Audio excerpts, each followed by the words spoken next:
नमस्कार दोस्तों, welcome to 10x trader. मैं हूं राजेश कुमार और आज ये बात करने वाला हूं कि हम इंडिया में बैठे-बैठे ज़ीरोधा के थ्रू कैसे हम यूएस मार्केट में इन्वेस्ट कर सकते हैं।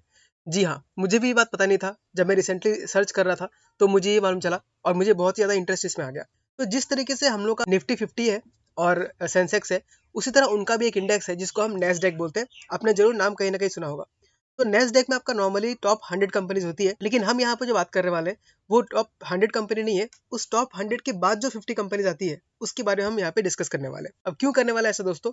क्योंकि जो टॉप 100 कंपनी बन चुकी है वो ऑलरेडी बहुत बड़ी हो चुकी है और उसमें भी ऑफकोर्स ग्रोथ होगा, लेकिन ज्यादा ग्रोथ हमें किसे मिल सकता है? जो छोटी कंपनी है। और ये छोटी है मतलब इसका मतलब ये नहीं कि बहुत ज्यादा रिस्की है। ये टॉप 150 कंपनीज में आते हैं, लेकिन नीचे की 150 है।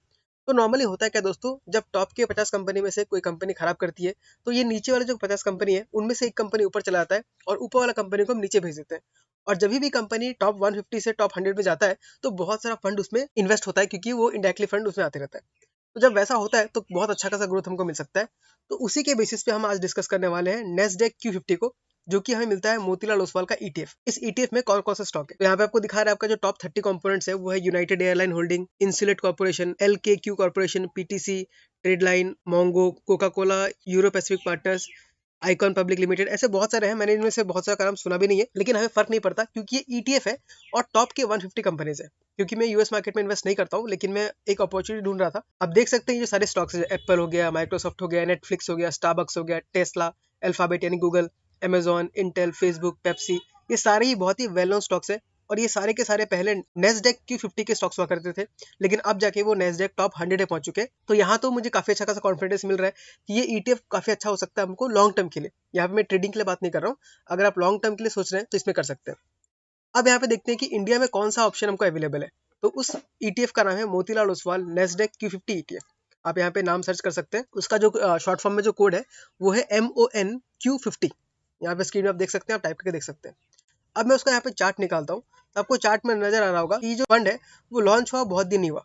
आप देख सकते हैं 2021 में लॉन्च हुआ था और अभी चला है 2023, यानी सिर्फ 2 साल ही हुआ है लॉन्च हुए थे। लॉन्च होने के बाद मार्केट काफी अच्छा खासा डाउन आया था, आपको यहाँ पे चार्ट में दिख भी रहा है।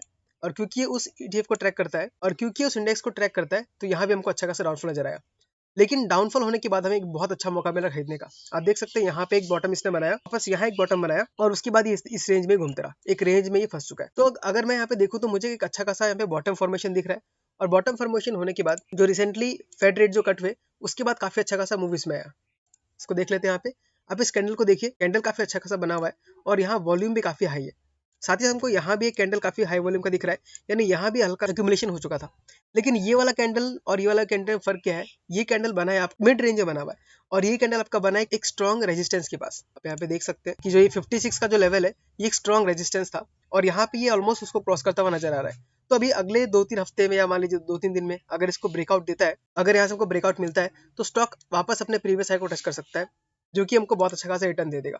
तो अगर मैं कैलकुलेशन करूं तो सिर्फ प्रीवियस हाई को टच करने से हमको लगभग 20% का रिटर्न मिल सकता है, जो कि बहुत ही तगड़ा रिटर्न होगा। और आप देख सकते हैं स्टॉक एक अच्छा खासा मतलब पूरे 1 साल का कंसोलिडेशन हमको यहाँ पे दिखाया है। तो उस कंसोलिडेशन के बाद अगर ब्रेकआउट मिलता है तो काफी अच्छा खासा हमको अपमूव मिल सकता है।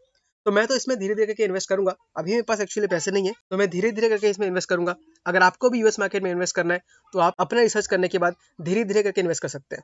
नॉर्मली मैं जीरोधा से इन्वेस्ट करता हूँ और अगर आपके पास जीरोधा का डीमैट अकाउंट नहीं है तो डिस्क्रिप्शन में दिए हुए लिंक में जाके आप खोल सकते हैं। तो ठीक है दोस्तों, आज की वीडियो में बस इतना ही। मिलते हैं अगले वीडियो में किसी अगले स्टॉक के साथ। तब तक के लिए tata bye bye, take care.